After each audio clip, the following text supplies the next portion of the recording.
कि सेट्स का मल्टीप्लिकेशन कैसे करते हैं। ऐसे करते हैं सेट्स का मल्टीप्लिकेशन। देखो कोई ए सेट लिखा हुआ है, ए बी सी, ध्यान दो ये इंपॉर्टेंट है, थोड़े दिन बाद ये आपको डिफिकल्ट लगने लग जाएगा। तो अगर शुरुआत से फॉलो करोगे तो बहुत लॉजिकल है, कुछ है ही नहीं इसमें, पर अगर ध्यान नहीं दोगे तो फिर कंफ्यूज हो जाओगे। जब खुद से पढ़ोगे तो खुद से थोड़ा सा कंफ्यूजिंग लगता है। ए सेट दिया हुआ है जिसके अंदर एलिमेंट एबीसी है, बी सेट दिया हुआ है, लेट अस से उसके अंदर एलिमेंट्स है ये 1, 2, 3, ये दो सेट है।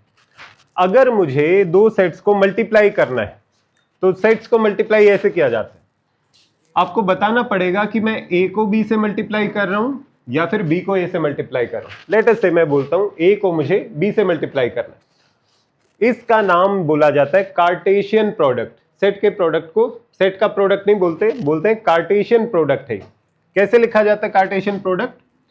कार्टेशियन प्रोडक्ट में पेयर बना के रखे जाते हैं, एक पेयर, दूसरा पेयर, तीसरा पेयर, इस तरीके से एलिमेंट्स के पेयर बना के रखे जाएंगे। ये पेयर कैसे बनेंगे? अगर आपने ए क्रॉस बी किया है तो जो पहला एलिमेंट होगा वो पहले सेट से आएगा, जो दूसरा एलिमेंट होगा वो दूसरे सेट से आएगा, और जितने भी पॉसिबल पेयर बन सकते हैं वो सारे बना दो। उसको बोला जाएगा ए और बी का प्रोडक्ट या फिर Cartesian product A cross B. Order matter करता है क्योंकि हमने बोला पहला एलिमेंट पहले सेट से आना चाहिए, तो ए वाले सेट से पहला एलिमेंट आएगा, बी वाले सेट से दूसरा एलिमेंट आएगा, और इस तरीके का आप जितने भी पेयर बना सकते हो उन सब पेयर्स के कलेक्शन को बोलते हैं ए क्रॉस बी।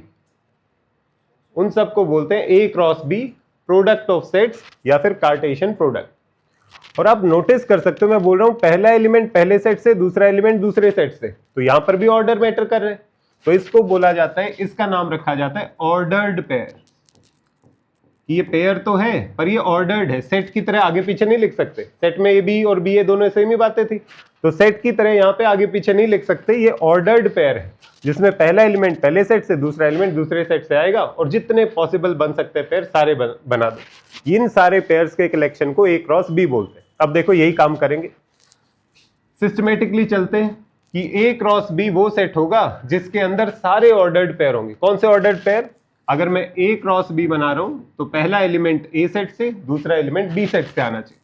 पहला एलिमेंट ए सेट से, ए सेट से पहले ए ले लेते हैं, ए भी आ सकता है, बी भी आ सकता है, सी भी आ सकता है, मैंने ए ले लिया। पहला एलिमेंट ए सेट से, दूसरा एलिमेंट बी सेट से आना चाहिए। बी से क्या आ सकता है? 1 भी आ सकता है, एक ऑर्डर्ड पेयर बन गया। ए के साथ 2 भी आ सकता था, दूसरा ऑर्डर्ड पेयर बन गया। ए के साथ 3 भी आ सकता है, तीसरा ऑर्डर्ड पेयर बन गया। ए से तो इतने पेयर बनाए जा सकते थे। ए से पहले एलिमेंट, पहले सेट से पहला एलिमेंट आया है तो ए की जगह बी भी आ सकता था, बी कॉमा 1 भी बन सकता था, बी कॉमा 2 भी बन सकता था, बी कॉमा 3 भी बन सकता था। इसी तरीके से सी कॉमा 1 बन सकता था, सी कॉमा 2 बन सकता था, सी कॉमा 3 बन सकता था। इन सब ऑर्डर्ड पेयर के कलेक्शन को बोला जाता है Cartesian product of A and B. A और बी का जो प्रोडक्ट होगा वो ये सारे पॉइंट्स बनेंगे जो जिसमें पहला एलिमेंट ए से और दूसरा एलिमेंट बी से आए। इस टर्म को बोला जाता है कार्टेशियन प्रोडक्ट या सेट्स का प्रोडक्ट, कार्टेशियन प्रोडक्ट। इसमें ध्यान क्या रखना है? ध्यान ये रखना है first element from first set,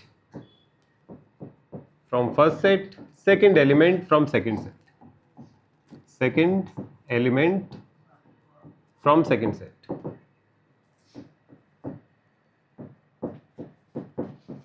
और जब ये फर्स्ट एलिमेंट और सेकंड एलिमेंट लिख लो आप, इस पेयर को बोला जाता है ऑर्डर्ड पेयर। ये बनेगा ऑर्डर्ड पेयर, क्योंकि यहां पर ऑर्डर मैटर करता है। सेट के अंदर लिखे हुए एलिमेंट्स की तरह आगे पीछे नहीं लिख सकते, पहला एलिमेंट पहले सेट से ही आना चाहिए था। पहले सेट का एलिमेंट अगर दूसरी जगह लिख दिया तो गलत हो जाएगा, उसको Cartesian product A cross B नहीं बोला जाएगा। बात सही?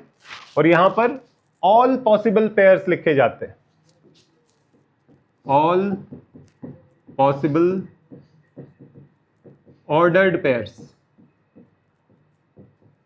जितने भी पॉसिबल ऑर्डर्ड पेयर्स बन सकते हैं उनको यहां पर लिखा जाता है। बात सही? बात सही? समझ में आया?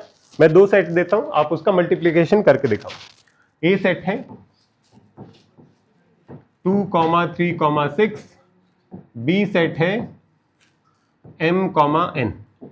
आपको लिखना है b क्रॉस a, b और a का कार्टेशियन प्रोडक्ट, b को a से प्रोडक्ट किया गया।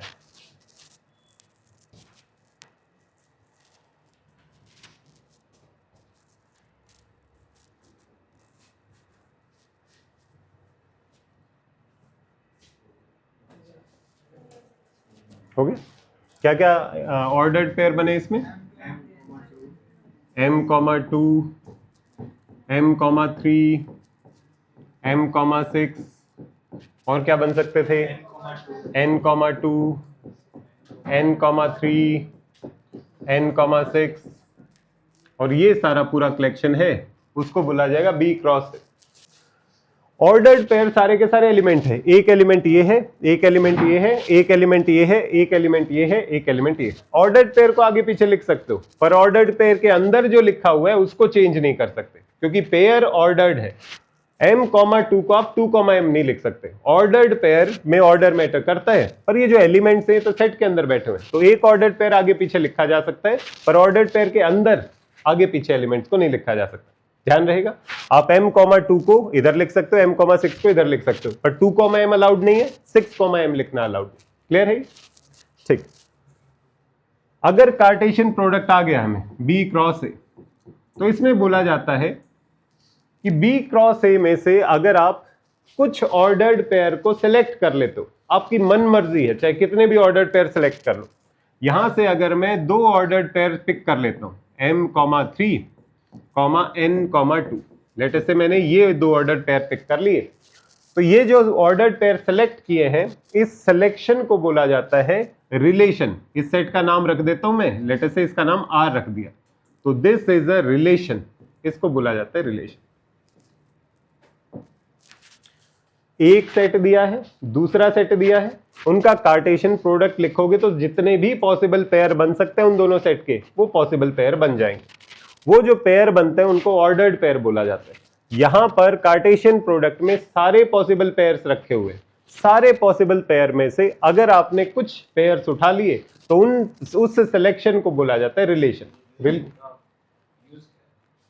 आगे आएगा, अभी थोड़ी देर के लिए होल्ड करके रखो, उसके बाद समझ में आएगा। रिलेशन का मतलब है कि ये जो m, 3 और ये जो n, 2 है, इसको माना जाता है, पहली टर्म को माना जाता है इनपुट, दूसरी को माना जाता है आउटपुट। पहले एलिमेंट और दूसरे एलिमेंट को ऐसे भी माना जाता है कि ये इनपुट है, ये आउटपुट है, ये फर्स्ट एलिमेंट है, ये सेकंड एलिमेंट है। n को बोला जाता है इनपुट, 2 को बोला जाता है आउटपुट। कि m 3 से रिलेटेड है और n 2 से रिलेटेड है। क्यों रिलेटेड है? क्योंकि मैंने ये सिलेक्शन लिया हुआ है। सिलेक्शन लॉजिकल भी हो सकता है, इलॉजिकल भी हो सकता है। मेरा मन कर रहा था इसलिए मैंने दोनों पॉइंट्स उठा लिए, तो ये सिलेक्शन एक रिलेशन कहलाएगा कि m 3 से कनेक्टेड है, n 2 से कनेक्टेड है, तो ये रिलेशन बन जाएगा। बात सही। अभी विजुअलाइज करने में दिक्कत आ रही होगी, तो मैं इसका एक स्पेशल केस लेके आपको विजुअलाइज करवाने की कोशिश करता हूं कि रिलेशन क्या होता है, ये पॉइंट्स क्या होते हैं और कार्टेशियन प्रोडक्ट क्या होता है। ठीक है, सबसे शुरुआत में लेते हैं कि मैं दो सेट ऑर्डर पेयर बन जाएगा, 2,2 ऑर्डर पेयर बनेगा, क्योंकि जो ऑर्डर्ड पेयर है वो सेट नहीं है। ऑर्डर्ड पेयर में 2,2 अलाउड है, सेट के अंदर रिपीटिशन अलाउड नहीं होता। बात सही। एक बार दोबारा से देखो, इसी बात को मैं दोबारा बताता हूं। सेट ऑफ रियल नंबर्स को आप नंबर लाइन पे रिप्रेजेंट कर सकते हो। जो इंटरवल मेथड कर रहे थे उसमें माइनस इनफाइनाइट से प्लस इनफाइनाइट रियल नंबर्स को एक स्ट्रेट लाइन पे रिप्रेजेंट करते हैं। जो एक्स एक्सिस है उस एक्स एक्सिस के ऊपर सारे के सारे पॉइंट्स क्या होते हैं, रियल नंबर को रिप्रेजेंट करते हैं। तो मैं दो सेट ले लेता हूं, दो सेट ऑफ रियल नंबर्स। एक सेट ऑफ रियल नंबर्स ये है एक्स एक्सिस के ऊपर, एक सेट ऑफ रियल नंबर्स यहां पर ले लिया मैंने वाई एक्सिस के ऊपर। रियल नंबर्स को मैंने लाइन की फॉर्म में रिप्रेजेंट कर दिया। एक लाइन ये है, एक लाइन ये है। बात सही। इस सेट के अंदर कौन कौन से रियल नंबर है? सारे माइनस इनफाइनाइट से प्लस इनफाइनाइट। इस सेट के अंदर कितने रियल नंबर्स हैं? सारे हैं माइनस इनफाइनाइट से प्लस इनफाइनाइट। तो सेट समझ में आ गया क्या है? अब अगर इस एक्स सेट का, मान लिया इसका नाम है कैपिटल एक्स, सारे रियल नंबर का सेट, इसका नाम है कैपिटल वाई, सारे रियल नंबर्स का सेट। अगर मैं एक्स को वाई सेट के साथ मल्टीप्लाई करूं, कार्टेशियन प्रोडक्ट करूं, तो क्या आएगा मेरे पास? सारे वो ऑर्डर्ड पेयर आएंगे जिसमें पहला एलिमेंट x से आता होगा, दूसरा एलिमेंट y से आता होगा। पहला एलिमेंट x से, x पे से कोई भी एक रियल नंबर आ जाएगा और y पे से कोई भी एक रियल नंबर आ जाएगा। और ये जो ऑर्डर्ड पेयर बनेगा, लेट अस से यहां से एक स्मॉल x आया, वहां से एक स्मॉल y आया, तो ये एक ऑर्डर्ड पेयर बन गया। इस टाइप के जितने भी पॉसिबल ऑर्डर्ड पेयर बन सकते हैं उसके कलेक्शन को बोला जाएगा x क्रॉस y। कितने ऑर्डर्ड पेयर बन सकते हैं ऐसे? इनफाइनाइट बन सकते हैं। और हर एक ऑर्डर्ड पेयर क्या रिप्रेजेंट कर रहा है? एक पॉइंट को रिप्रेजेंट कर रहा है। क्यों? इस पॉइंट के कोरस्पॉन्डिंग आपको यहां पर एक रियल नंबर मिलेगा, इस पॉइंट के कोरस्पॉन्डिंग यहां पे एक रियल नंबर मिलेगा। पहला जो एलिमेंट है वो पहले सेट से आया है, दूसरा जो एलिमेंट है दूसरे सेट से आया है।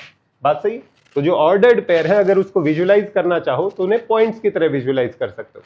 एक सेट है एक्स एक्सिस, एक सेट है वाई एक्सिस, दोनों को मल्टीप्लाई करते हैं तो इनके जितने भी पॉसिबल कॉम्बिनेशन बन सकते हैं वो पॉइंट से रिप्रेजेंटेड होंगे। जैसे यहाँ पर लेट से 3,4 है, यहाँ पर एक पॉइंट 1,1 है, यहाँ पर लेट से एक पॉइंट 7,6 है। इस तरीके से जितने भी पॉसिबल कॉम्बिनेशन बनेंगे उनको बोला जाएगा ऑर्डर्ड पेयर। तो जो सेट ऑफ पॉइंट्स होंगे, set of points in x y plane, उन्हें क्या बोला जाएगा? वो है अपने ऑर्डर्ड पेयर्स। ऑर्डर्ड पेयर्स जितने भी पॉसिबल ऑर्डर्ड पेयर्स बन सकते हैं उसके कलेक्शन को क्या बोलते हैं? Cartesian product. तो सारे पॉइंट्स का कलेक्शन क्या होता है? सारे पॉइंट्स का कलेक्शन पूरा का पूरा प्लेन। सारे पॉइंट्स क्या कवर करेंगे? पूरा प्लेन बना देंगे। तो जो पूरा प्लेन होगा उसको बोला जाएगा कार्टेशियन प्रोडक्ट। इसी वजह से इसको एक्स वाई प्लेन बोला जाता है। एक्स वाई प्लेन का मतलब यही होता है एक्स सेट और वाई सेट का प्रोडक्ट है, तो एक्स सेट और वाई सेट के प्रोडक्ट से आपको इनफाइनाइट पॉइंट्स मिलेंगे, उन्हीं इनफाइनाइट पॉइंट्स को बोला जाता है प्लेन। एक्स वाई का प्रोडक्ट एक प्लेन बनाता है। क्लियर है? कार्टेशियन प्रोडक्ट समझ में आया क्या है? जितने भी पॉसिबल पॉइंट्स हो सकते थे वो सारे के सारे। इन पॉसिबल पॉइंट्स में से अब मेरे पास एक्स एक्सिस आ गई, वाई एक्सिस आ गई, ग्राफ पेपर आ गया। ग्राफ पेपर मतलब सारे पॉइंट्स आ गए। अब मुझे कुछ ड्रॉ करना है इसके ऊपर, तो मुझे कुछ पॉइंट सेलेक्ट करने पड़ेंगे कि मुझे कोई शेप ड्रॉ करनी, या फिर मुझे 3 पॉइंट्स ड्रॉ करने, 1 पॉइंट, 2 पॉइंट और ये 3 पॉइंट। तो अगर मुझे अपने मनचाहे 3 पॉइंट ड्रॉ करने हैं तो मैं इस प्लेन में से इन 3 पॉइंट्स को सिलेक्ट कर रहा हूं, तो इस सिलेक्शन को बोला जाता है रिलेशन। अगर मैंने ये 3 पॉइंट्स उठाए, लेट अस से -1,3, -2,7, -2,5, तो इन 3 पॉइंट्स के कलेक्शन को बोला जाता है -1,3, -2,5, -2,7। इस कलेक्शन को बोला जाएगा रिलेशन। आप इस रिलेशन को कोई भी नाम दे सकते हो। लेट अस से इसका नाम रख दिया हमने आर, रख दिया आर फॉर रिलेशन, तो इस रिलेशन का नाम आर रख दिया। इसे रिलेशन क्यों बोला? क्योंकि मैंने -2 को 5 से कनेक्ट करके रखा है, फिर तो इनफाइनाइट कॉम्बिनेशन। मैंने सिलेक्ट किया है कि -2 को 5 से कनेक्ट करते, -2 को 7 के साथ रखते, -1 को 3 के साथ कनेक्ट करके रखते। तो ये मेरे मनपसंद पॉइंट्स हैं 3, तो ये मेरे मन पसंदीदा चॉइस है। ये सिलेक्शन कहलाएगा एक रिलेशन। प्लेन में से जितने भी पॉइंट्स आप सेलेक्ट करोगे वो एक रिलेशन कहलाएगा। अलग अलग रिलेशन बना सकते हो, जितने पॉइंट्स आप पिक करते जाओगे अलग अलग रिलेशन बोल सकते हो। बात सही? तो अगर कंप्यूटर को ये बताना हो कि भाई मुझे ना एक फोटो छापनी, तो कंप्यूटर को तो समझ नहीं आएगा कि फोटो क्या होता है। तो कंप्यूटर को आप 0 से बताओगे कि एक सेट लो एक्स एक्सिस के अलोंग, दूसरा सेट लो वाई एक्सिस के अलोंग, दोनों का प्रोडक्ट कर लो। पूछेगा प्रोडक्ट क्या होता है, आप बोलोगे कि जितने ऑर्डर्ड पेयर बन सकते हैं उन सब ऑर्डर्ड पेयर्स को बना लो, तब उसे समझ में आएगा कि प्लेन क्या होता है। अब कंप्यूटर को प्लेन भी समझ में आ गया। अब मुझे शेप ड्रॉ करनी, अब मैं उसे बताना शुरू करूंगा कि मुझे ये 3 पॉइंट्स चाहिए इनमें से सिलेक्टेड, तो ये 3 पॉइंट एक सिलेक्शन को रिप्रेजेंट करेंगे और मुझे सर्कल बनाना है। फिर मैं बताऊंगा कि मुझे ये सारे पॉइंट्स चाहिए। मैं कंप्यूटर को बताऊंगा किसी तरीके से, वो भी देखेंगे वो तरीका, कि मुझे ये सारे पॉइंट्स चाहिए। तो कंप्यूटर को मैं बिना ग्राफ पेपर लिए ये बता सकता हूं कि ये सर्कल चाहिए मुझे और यहां इस लोकेशन पे चाहिए। तो अगर आपको कोई फोटो ड्रॉ करनी है कंप्यूटर में, तो ये जो रिलेशन है ये उसका काम करता है कि अगर आपको फोटो ड्रॉ करनी है कंप्यूटर को 0 से बताना पड़ेगा। एक्स एक्सिस लो, एक सेट लो, वाई एक्सिस लो, दूसरा सेट लो, एक्स क्रॉस वाई कर दो, एक्स वाई प्लेन बना लो, उस एक्स वाई प्लेन में से ये वाले पॉइंट्स उठा लो, बन गया सिलेक्शन, वो मेरा सर्कल है। तो ये इसको कंप्यूटर की लैंग्वेज में बताने का तरीका है। ये जो पॉइंट सेलेक्ट किए हैं, जैसे सेट को बताने के अलग अलग तरीके होते हैं, रिलेशन को बताने के भी अलग अलग तरीके होते हैं। आप इन बहुत सारे अलग अलग तरीकों से आप बता सकते हो कि मैंने कौन से पॉइंट सेलेक्ट किए। आप फाइनाइट नंबर ऑफ पॉइंट्स भी सिलेक्ट कर सकते हो। 3 पॉइंट सेलेक्ट किए, आप इनफाइनाइट नंबर ऑफ पॉइंट्स भी सिलेक्ट कर सकते हो। जैसे सर्कल के ऊपर कितने पॉइंट्स होंगे? इनफाइनाइट। तो ये जो रिलेशन बनेगा, इस रिलेशन का नाम लेट से आर सबस्क्रिप्ट सी लिख देते हैं। रिलेशन है सर्कल वाला रिलेशन, तो इसके अंदर कितने पॉइंट्स आएंगे? इनफाइनाइट पॉइंट्स आएंगे। तो सेम सेट की तरह रिलेशन के अंदर 3 एलिमेंट्स भी हो सकते हैं, रिलेशन के अंदर इनफाइनाइट एलिमेंट्स भी हो सकते हैं, रिलेशन के अंदर 0 एलिमेंट्स भी हो सकते हैं। कोई पॉइंट सेलेक्ट मत करो, रिलेशन आपका एम्प्टी रहेगा। बात सही। रिलेशन इसको इसलिए बोलते हैं कि इसका जो इनपुट और आउटपुट है ये आपस में रिलेटेड रहता है। -1 इस 3 के साथ लिंक्ड है। कैसे लिंक्ड है? कि मैंने सिलेक्ट किया हो ये पॉइंट। हाँ, रिलेशन एक सेट। Very good. ये रिलेशन एक सेट होता है। एक्स क्रॉस वाई भी एक सेट बनता है। क्या? हाँ, रिलेशन में हो सकता है। कोई पॉइंट अगर सिलेक्ट नहीं किया वो सिलेक्टेड पॉइंट है कि रिलेशन है और इसमें फाई आ जाएगा। क्लियर? तो -1 3 से रिलेटेड है, -2 5 से रिलेटेड है और -2 7 से रिलेटेड। कैसे रिलेटेड है? उस रिलेशन को मैं बोलता हूं आर से रिलेटेड है।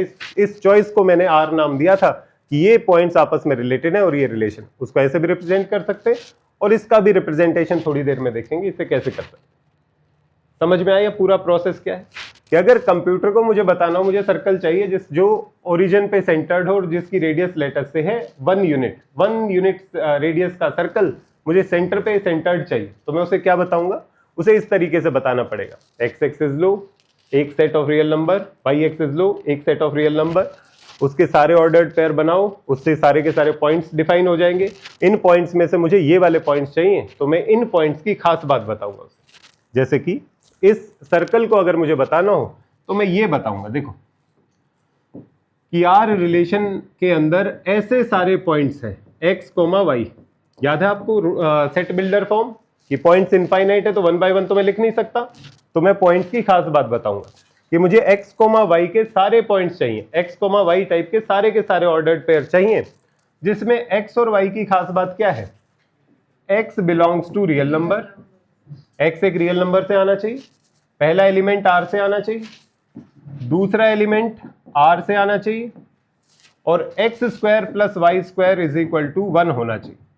ये इक्वेशन अगर अभी आपको नहीं पता है तो ये सर्कल की इक्वेशन होती है। सर्कल का हर एक पॉइंट इस इक्वेशन को सेटिस्फाई करता है। तो मैं बोलूंगा एक्स कोई भी रियल नंबर हो, वाई कोई भी रियल नंबर हो और x square plus y square equal to 1 हो, तो जितने भी पॉइंट्स आप सेलेक्ट करोगे उस सर्कल के ऊपर आएंगे। एक क्वेश्चन करके देखो, सिंपल सा क्वेश्चन है, इतना डेप्थ में नहीं होगा, ऊपर ऊपर से होगा। बेसिक रूल्स को ध्यान रखना है। क्या बेसिक रूल है?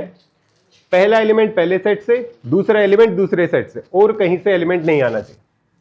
देखो ए सेट दिया हुआ है 1 2 3, बी सेट दिया हुआ है ए बी से। R is a relation, R is a relation, बोलते हैं इसे फ्रॉम ए टू बी, या तो इसे ऐसे लिखते हैं या फिर इसे बोलते हैं ए क्रॉस बी। एक ही बात है, ए से बी की तरफ है या फिर ए क्रॉस बी से। तो एक रिलेशन बनाया आर जो ए क्रॉस बी से पॉइंट्स उठा रहा है। ए क्रॉस बी से उठाने का मतलब है पहला पॉइंट उठा रहा है वो ए से, दूसरा पॉइंट उठा रहा है बी से, और ये वो रिलेशन।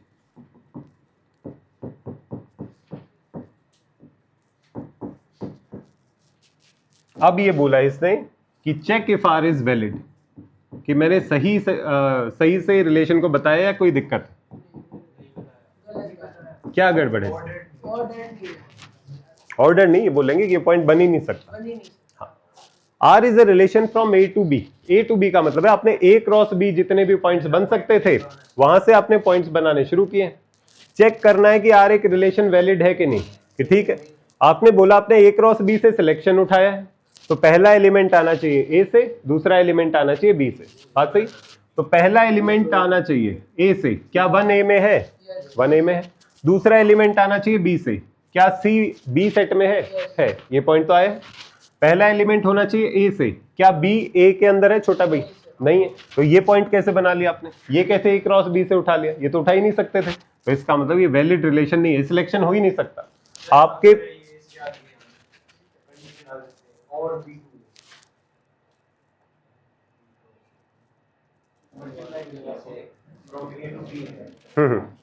आप उसको ऐसे नहीं बोलते, आप बोलते A cross B union B cross है, तो आपने सारे पॉइंट्स मिला दिए। फिर हाँ, मतलब उसको बताने का तरीका ये नहीं होगा, अगर कहीं पे लिखा भी होगा तो वो लिखेगा A cross B union B cross, फिर ये होगा, हाँ फिर आंसर ठीक होता, फिर ये वैलिड रिलेशन होता अगर उस केस में देखते। अच्छा भाई, समझ में आए? अब ये रिलेशन वैलिड नहीं है। बस आप ये बताओगे कि जो B है does not belong to first set, B does not, small b does not belong to A, therefore B, 2 सीधा लिख दो, B does not belong to A, तो R is not a valid relation, not from B to A, from A to B। कि अगर ये B A set के अंदर नहीं है तो ये A टू B वाली कंडीशन को पूरा नहीं कर रहे तो R एक वैलिड रिलेशन नहीं है। समझ में आया? क्लियर? एक और करके देखो, अगर ये रिलेशन बना दे, इसका नाम लेटर से R1 लिख देते हैं।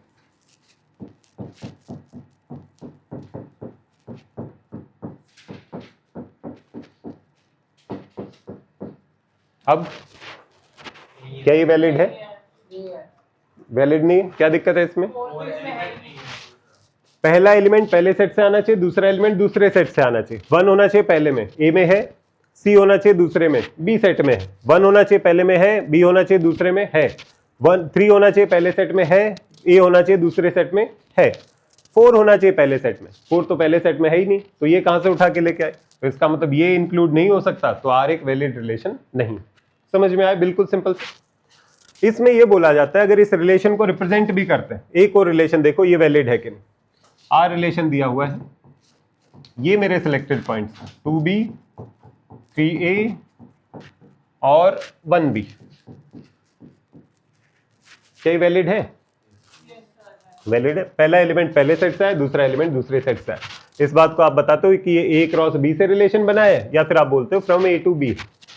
इस रिलेशन को एक और तरीके से रिप्रेजेंट किया जा सकता है, हम बोल रहे हैं फ्रॉम A टू B, कि पहला एलिमेंट A से, दूसरा एलिमेंट B से। तो आप पहले एक A सेट बना लो, यहाँ पे रिप्रेजेंट कर दो, यहाँ पे एक दूसरा सेट बना लो, ये B सेट बना लो। इसे एरो डायग्राम बोलते हैं। अभी समझ में आएगा एरो डायग्राम क्यों बोलते हैं। या तो मैं ऐसे लिख के सेट की फॉर्म में रिप्रेजेंट कर दूं, या एरो डायग्राम से भी रिप्रेजेंट कर सकता हूं। A सेट के अंदर कौन कौन से एलिमेंट है? 1 2 3। B सेट के अंदर कौन से एलिमेंट है? Small a, small b, small c। आप बोल रहे हो कि मैंने 2B को सिलेक्ट किया है, 2 को B के साथ चूज किया है, तो 2B को सिलेक्ट करने का मतलब है कि 2 और B को मैंने लिंक कर दिया। इसीलिए हम बोल रहे थे कि रिलेशन है, 2 और B आपस में रिलेटेड है। मैंने 2 को B से लिंक कर दिया। 2 इनपुट है, B आउटपुट है। जिस तरफ पहले सेट से दूसरी सेट की तरफ एरो बनाई जाती है, उल्टी डायरेक्शन में नहीं बनाई जाती। तो 2 को B से लिंक कर दिया, 3 को A से लिंक कर दिया, 3 को A से लिंक, 1 को B से लिंक कर दिया, 1 को B से लिंक कर दिया। ये जो सिलेक्टेड पॉइंट्स हैं, इसको आप ऐसे भी रिप्रेजेंट कर सकते हो, इसे बोला जाता है एरो डायग्राम। एरो डायग्राम, हाँ ऊपर वाला ही ठीक। दोनों रिप्रेजेंटेशन, अगर उसने ये लिख दिया तो बस ये मत बोलना कि हमें तो पता ही नहीं है तुमने क्या ड्रॉ किया हुआ है। एरो, हाँ A से B की तरफ का मतलब, इसीलिए यहाँ पे लिखा जाता है फ्रॉम A टू B। हाँ, इनपुट से आउटपुट की तरफ होता है। इसका कहने का मतलब 1 इनपुट रखोगे तो B आउटपुट मिलेगा, 2 इनपुट रखोगे तो B आउटपुट मिलेगा, 3 इनपुट रखोगे तो A आउटपुट मिलेगा। तो ये इनपुट से आउटपुट की तरफ होता है, पहले एलिमेंट से दूसरे एलिमेंट की तरफ होता है।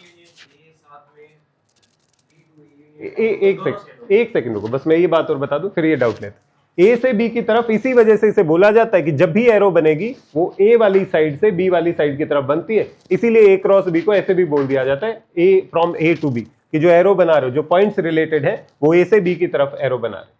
समझ में आया? तो इसको ऐसे भी लिख दिया जाता है कि अगर इसके अंदर कोई सिलेक्टेड पॉइंट है, जैसे हमने बोला कि R के अंदर x, y पॉइंट्स हैं, such that x belongs to set A, y belongs to set B, और लेटर से और कोई रिलेशन है x plus y is equal to 1। ये रिलेशन, ये पॉइंट्स की बात कर रहे हैं। x, y कैसे पॉइंट है? जिसमें x की जगह पे A सेट से कोई भी पॉइंट आएगा, y की जगह पे B सेट से कोई भी पॉइंट आएगा, और x प्लस y कोई कंडीशन दी हुई है, x प्लस y 1 होना चाहिए। तो इसको ऐसे भी लिख दिया जाता है x कैपिटल R y। इस रिलेशन का नाम कई बार ऐसे भी लिखा मिलेगा, ये बहुत अलग अलग तरीकों से बता देते हैं, तो इसलिए थोड़ा सा माइंड ओपन रहना, बिल्कुल ऐसे ही मत चलना कि नहीं ये तो कभी देखा ही नहीं। इसका कहने का मतलब है x रिलेटेड टू वाई। कैसे रिलेटेड? इस रूल से रिलेटेड। तो कई बार रिलेशन ऐसे दिया जाएगा, कई बार इसी बात को यहाँ पे आर नहीं लिखेगा, वो लिखेगा x R y, input related to output, first element related to second element. बात सही समझ में आया ये वाला पार्ट? देखो एक मैं रिलेशन देता हूं और आप बताओ कि कौन कौन से पॉइंट्स की बात चल रही।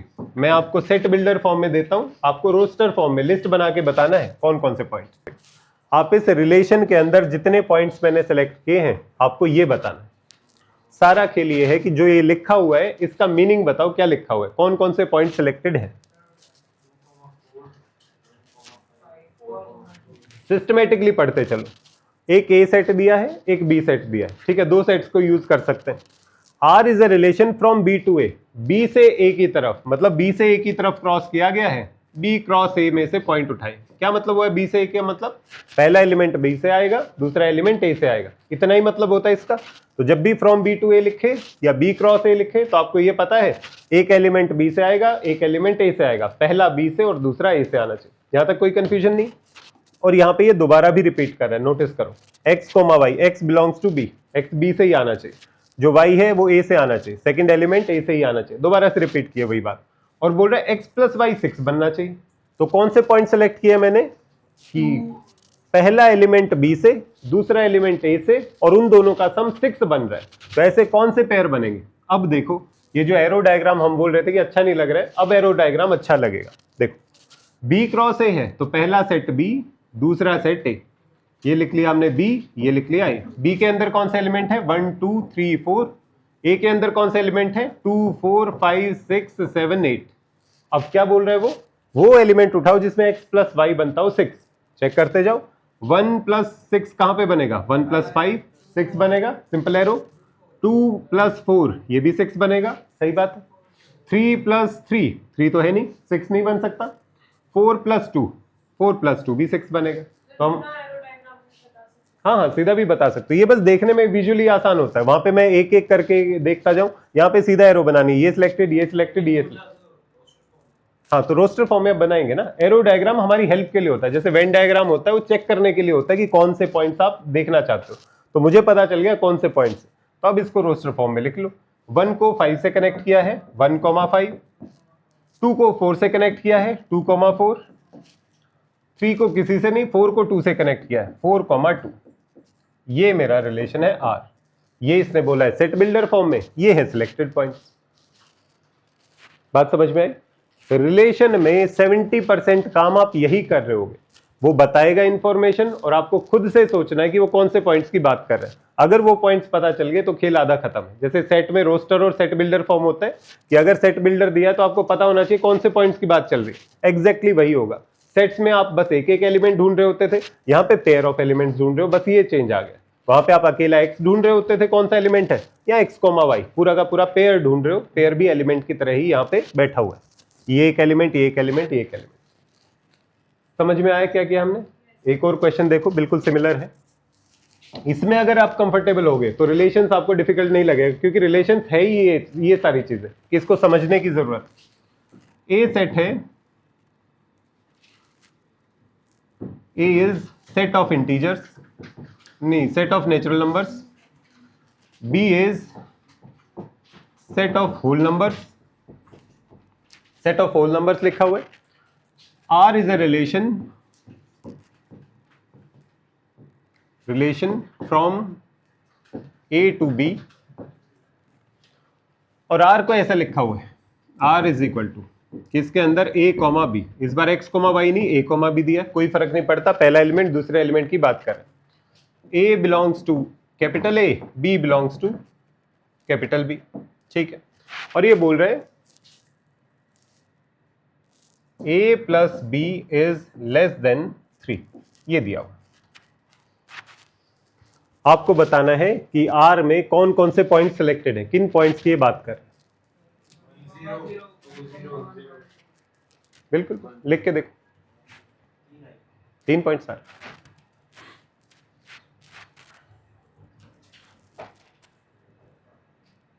एरो डायग्राम थोड़ा सा विजुअली हेल्प कर सकता है अगर सीधा देखने में दिक्कत आ रही। बोल रहा है पहला एलिमेंट, सबसे पहले यहां पे आओ, रिलेशन लिखा हुआ है तो रिलेशन में पेयर लिखा हुआ है। पेयर पे आ जाओ कि ए और बी, मुझे पता होना चाहिए ए कहां से उठ के आएगा, बी कहां से उठ के आएगा। ये तो यहीं पे बता रहे हैं, ए पहले सेट से और बी दूसरे सेट से। तो जो मेरा पहला सेट है ए, वो ए सेट से उठ के आएगा, और जो दूसरा सेट है बी, वो बी सेट से उठ के आएगा। बात सही? तो जो ए की वैल्यूज हो सकती हैं वो हो सकते हैं 1 2 3 4 5 6। हो सकता है मैं भूल जाऊं, तो इसको प्रॉपरली लिख लेता हूं। ये है मेरा पहले एलिमेंट वाला सेट ए, ये है मेरा दूसरे एलिमेंट वाला सेट बी। ए सेट के अंदर क्या था, सारे नेचुरल नंबर्स लिख लेता हूं मैं, 1 2 3 4 5 6 डॉट डॉट डॉट, बहुत सारे होंगे। बी क्या है, होल नंबर का सेट, 0 से शुरू होगा, 0 1 2 3 4 5 6 डॉट डॉट डॉट, मतलब आगे तक जाएगा। अब ये ठीक है, पहला एलिमेंट आएगा यहां से, दूसरा एलिमेंट आएगा यहां से, ये दोनों बातें देख ली। अब क्या बोल रहे हैं, ए प्लस बी, पहला एलिमेंट प्लस दूसरा एलिमेंट लेस देन 3 बनना चाहिए। सिस्टमेटिकली चलते हैं और देखते हैं कौन से पेयर बनेंगे। 1 प्लस 0, क्या ये लेस देन 3 है? सही है। 1 प्लस 1, क्या ये लेस देन 3 है? सही है, सिलेक्टेड है। 1 प्लस 2, क्या ये लेस देन 3 है? नहीं। फिर 2 पे आ जाते हैं। 2 प्लस 0, क्या ये लेस देन 3 है? 2 प्लस 1, क्या ये लेस देन 3 है? नहीं होगा। 3 प्लस 0, क्या ये लेस देन 3 है? नहीं है। 3 प्लस 1, आगे तो हो ही नहीं सकता, आगे तो खुद ही 4 से आगे चला गया। तो कौन कौन से पॉइंट सिलेक्टेड होने चाहिए? देखो इनपुट और आउटपुट हमने मार्क की हुई है।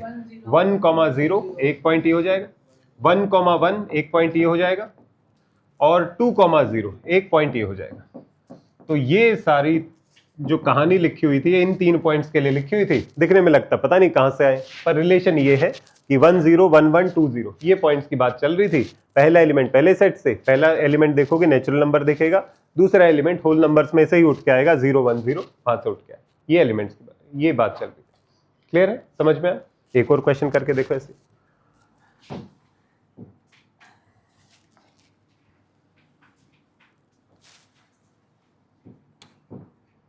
एक सेट है R इज अ रिलेशन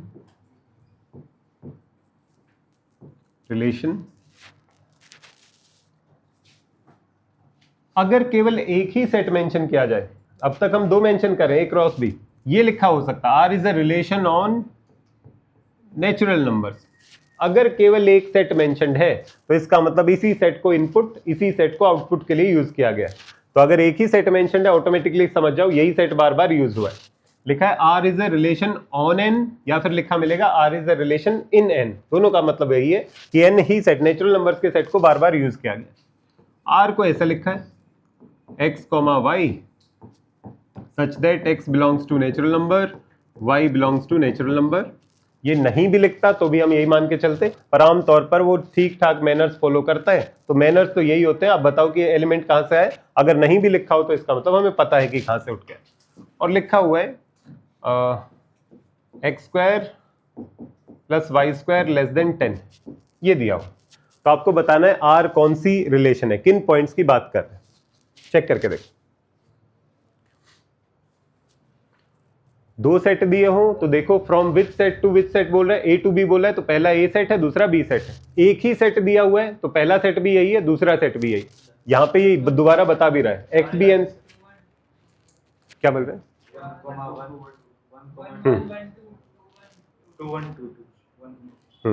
बिल्कुल, चेक करके देखते हैं। जो एरो डायग्राम है इसलिए हेल्प करता है कि मुझे विजुअली बहुत ज्यादा आसानी से दिखाई दे जाता है। बोल रहा है जो पहला एलिमेंट है वो नेचुरल नंबर से आ रहा है। जसवीर समझ में आ रहा है? तुम थोड़ी देर से चुप चुप हो, समझ में आ रहा है? अरे मैं टोक देता हूँ, उसमें डाउट पूछना बंद मत कर देना कहीं, नहीं सर आपने मना किया था। पहला सेट नेचुरल नंबर्स का है, दूसरा सेट नेचुरल नंबर्स का है। ये पहला सेट n to n बोला था, पहला एलिमेंट n से आया, दूसरा एलिमेंट n से आया, लिख लिया हमने। नेचुरल नंबर्स में क्या होते हैं? 1 2 3 4 5 6 7, 1 2 3 4 5 6 7, ये सब जरूरत पड़ेगी तो और आगे लिख लेंगे। अब क्या बोल रही है कि x square plus y square less than 10 बनना चाहिए, इसी रूल को follow. X square plus y square less than 10 बनना चाहिए। 1 square plus 1 square less than 10 है, ये दोनों सिलेक्टेड होने चाहिए। ये फर्स्ट एलिमेंट, ये second. 1 square plus 2 square less than 10 है, होना चाहिए। 1 square plus 3 square less than 10 है, नहीं। 1 स्क्वायर प्लस 3 स्क्वायर 10 बन जाता है, लेस देन 10 बोला है तो इसको नहीं लेंगे। 2 square plus 1 square less than 10 है। 2 square plus 2 square less than 10 है। 2 स्क्वायर प्लस 3 स्क्वायर आगे निकल जाएगा। 3 स्क्वायर प्लस 1 स्क्वायर नहीं है, 10 बन रहा है, 10 से छोटा चाहिए। 3 स्क्वायर प्लस 2 स्क्वायर आगे बन ही नहीं रहा। 4 पे आओगे 4 स्क्वायर, वो तो पहले ही आगे बढ़ गया है 10 से। तो इसका मतलब कौन से पॉइंट्स है? यही 4 पॉइंट्स है जो सिलेक्टेड दिखाई दे रहे, इनको नोट कर लो। आर रिलेशन इज 1 को 1 से कनेक्ट किया है 1,1, 1 को 2 से भी कनेक्ट किया है 1,2, 2 को 1 से कनेक्ट किया है 2,1, 2 को 2 से कनेक्ट किया है तो 2,2। ये सब पॉइंट्स की बात चल रही है। समझ में आया? एक बार मैं दोबारा रिकैप करवा देता हूं। रिलेशंस में बहुत बच्चे कंफ्यूज होते हैं, है नहीं कोई कंफ्यूज होने का। अगर सिंपल तरीके से फॉलो करो तो 3-4 बातें ही ध्यान देने की। सबसे पहली बात कि अगर कोई सेट दिया है, रिकैप कर लो एक बार, जरूरी है। अगर 2 सेट दिए हो, अब दोबारा से सुनोगे तो ज्यादा इजी दिखाई देगा। अगर 2 सेट दिए हो तो सेट के मल्टीप्लीकेशन कैसे किया जाता है? सेट के मल्टीप्लीकेशन नहीं बोलते, उसे बोलते हैं कार्टेशियन प्रोडक्ट। कैसे किया जाता है? या तो आप A क्रॉस B करोगे या B क्रॉस A करोगे। क्यों करोगे? ऑर्डर मैटर करता है। क्यों ऑर्डर मैटर करता है? जब आप ऑर्डर्ड पेयर लिखोगे तो पहला एलिमेंट कहां से आया, दूसरा एलिमेंट कहां से आया, इंपॉर्टेंट है। तो इसलिए जिस ऑर्डर में यहां लिखोगे उसी ऑर्डर में एलिमेंट आएंगे, पहली बात। इसलिए इसका नाम ऑर्डर्ड पेयर है। ये कार्टेशियन प्रोडक्ट है। कार्टेशियन प्रोडक्ट के अंदर जितने भी पॉसिबल पेयर बन सकते हैं सारे बनाए जाते हैं। रिलेशन के अंदर कुछ चूज किए जाते हैं, उसका रूल लिखा जाता है। जैसे हम थोड़ी देर पहले चूज कर रहे थे कि ये पॉइंट चूज कर लिए, ये पॉइंट चूज कर लिए। कार्टेशियन प्रोडक्ट होता है ऑल पॉसिबल पेयर, और रिलेशन होता है कि आपने उसमें से कुछ पॉइंट्स को उठा लिया। तो जितने पॉसिबल पेयर ए और बी से बन सकते हैं वो सारे बना लो। अगर नेचुरल नंबर दिया है तो पहला एलिमेंट नेचुरल नंबर, दूसरा एलिमेंट नेचुरल नंबर, जितने भी पेयर बन सकते हैं वो सारे बन जाएंगे। रियल नंबर है तो पहला रियल नंबर, दूसरा real number, x, y type के सारे पॉइंट्स बन जाएंगे। आप इसको ऐसे रिप्रेजेंट नहीं कर सकते तो हम विजुअली रिप्रेजेंट करते हैं, उसको हम बोलते हैं प्लेन। प्लेन का मतलब ये होता है real number cross real number एक पूरा प्लेन बनाएगा, सारे के सारे पॉइंट्स रियल नंबर को रिप्रेजेंट करेंगे। क्लियर है? उसके बाद हमने देखा कि जब भी रिलेशन को रिप्रेजेंट किया जाता है उसमें टर्म यूज की जाती है from A set to B set. जैसे यहां पर अगर पहला एलिमेंट ए से आया है, दूसरा एलिमेंट बी से आया है, तो उसको बोला जाएगा, या तो वो बोलेगा this relation is from A cross B. A cross B लिखा दिखेगा, समझ जाओगे पहला एलिमेंट ए से, दूसरा एलिमेंट बी से। या फिर वो इसे बोलेगा फ्रॉम ए टू बी। अब समझ गए होगे फ्रॉम ए टू बी क्यों बोल रहे हैं, कि जो एरो बनाते हैं हम ए से बी की तरफ बनाते हैं। ए वालों को हम इनपुट वाले पॉइंट्स बोलते हैं, बी वालों को आउटपुट वाले पॉइंट्स बोलते हैं। एक्स को इनपुट, वाई को आउटपुट दिखाते हैं। डबल डॉट लगाने का मतलब है इस पॉइंट की, इस सिलेक्शन की खास बात क्या है, यहाँ पर प्रॉपर्टीज बताएगा। एक्स ये है, वाई ये है, और एक्स और वाई के बीच में लिंक ये है। तो एक्स और वाई के बीच के लिंक होंगे, और उससे ये पूछेगा कि यार किस पॉइंट को, आर रिलेशन किस पॉइंट को रिप्रेजेंट कर रहा है, किन पॉइंट्स को रिप्रेजेंट कर रहा है। वो इनफाइनाइट पॉइंट्स भी हो सकते हैं, जैसे स्ट्रेट लाइन को रिप्रेजेंट कर रहे हैं। वो कुछ सिलेक्टेड पॉइंट्स भी हो सकते हैं, जैसे हमने अभी थोड़ी देर पहले बनाए थे। जैसे ये कुछ सिलेक्टेड पॉइंट्स के लिए भी रिलेशन बोला जा सकता है। मैंने 5 पॉइंट सिलेक्ट किए, 3 पॉइंट सिलेक्ट किए, मैंने इनफाइनाइट पॉइंट सिलेक्ट किए, वो उसके लिए भी यूज किया जा सकता है। जब भी रिलेशन को पढ़ो हमेशा ध्यान दो रिलेशन के बारे में 2 बातें क्या लिखी हुई। पहली बात ये कि किस सेट से किस सेट की तरफ है, पहला एलिमेंट कहां से आएगा, दूसरा एलिमेंट कहां से आएगा, ये क्लियर रखना है। और इनपुट और आउटपुट के बीच में रिलेशन क्या है, बाकी सब धुंधला है, वो किस तरीके से बता रहे हैं डजंट मैटर। किस सेट से किस सेट की तरफ है, इनपुट और आउटपुट कैसे लिंक्ड है, इन 2 बातों का ध्यान रखोगे तो आपको रिलेशन हमेशा दिखेगा। इसने बोला फ्रॉम बी टू ए बोले, बी क्रॉस ए बोले, कुछ नहीं जानना मुझे, पहला एलिमेंट बी से, दूसरा एलिमेंट ए से। और ध्यान क्या रखना है, एक्स वाई के बीच में क्या लिंक है, ये लिंक है। पहला एलिमेंट बी से उठाना है, दूसरा ए से उठाना है, और एक्स प्लस वाई 6 बनना चाहिए। अब जितने पेयर बन सकते हैं उनको लिख लो, वो हमारा रिलेशन। इसी तरीके से नेक्स्ट क्वेश्चन क्या था, और इसको करते वक्त अगर कंफ्यूजन होना शुरू हो जाए तो उसके लिए सबसे बेस्ट है एरो डायग्राम। एरो डायग्राम इसलिए बोलते हैं, एरो बनाते हैं इनपुट से आउटपुट की तरफ, फर्स्ट एलिमेंट से दूसरे एलिमेंट की तरफ। कार्टेशियन प्रोडक्ट अगर मुझे दिखाना हो यहाँ पर ए और बी का, तो क्या बनाऊंगा मैं, जितनी पॉसिबल एरोज है पहले को बाकी सबके साथ कनेक्ट करता चलूंगा। तो अगर कार्टेशियन प्रोडक्ट दिखाना हो तो ये बनेगा, दिस दिस दिस, सारी एरोज यहाँ कनेक्ट होंगी, सारी एरोज इसकी कनेक्ट होंगी, तो ये जो सब कुछ बनेगा वो कार्टेशियन प्रोडक्ट बन जाएगा। पर मुझे कार्टेशियन प्रोडक्ट नहीं दिखाना, ऑल पॉसिबल पॉइंट्स नहीं दिखाने, जो पॉइंट मुझे सेलेक्ट करने वो पॉइंट्स दिखाने, वो मेरा रिलेशन हो जाएगा। इस आर को कई बार यहाँ बीच में भी लिख दिया जाता है, इस एरो के ऊपर, ये जो इनपुट है रिलेटेड टू आउटपुट, तो ये कैपिटल आर को कई बार यहाँ पर भी लिख दिया जाता है। उसका मीनिंग यही है, input related to output, input आएगा ए से, आउटपुट आएगा बी से, जो एरो है वो सिलेक्टेड पॉइंट्स है। क्लियर है? इतना क्लियर रहेगा। घर जाके एक बार इसको रिवाइज जरूर करना, क्योंकि हर साल बच्चे परेशान होते हैं अगर ध्यान से नहीं पढ़ते। अगर ये पढ़ना आ गया तो इसमें कुछ है ही नहीं, खत्म ही है ये। आज जितना समझ में आया उतना ही चाहिए होता है, उसके बाद नेक्स्ट टॉपिक पे चल।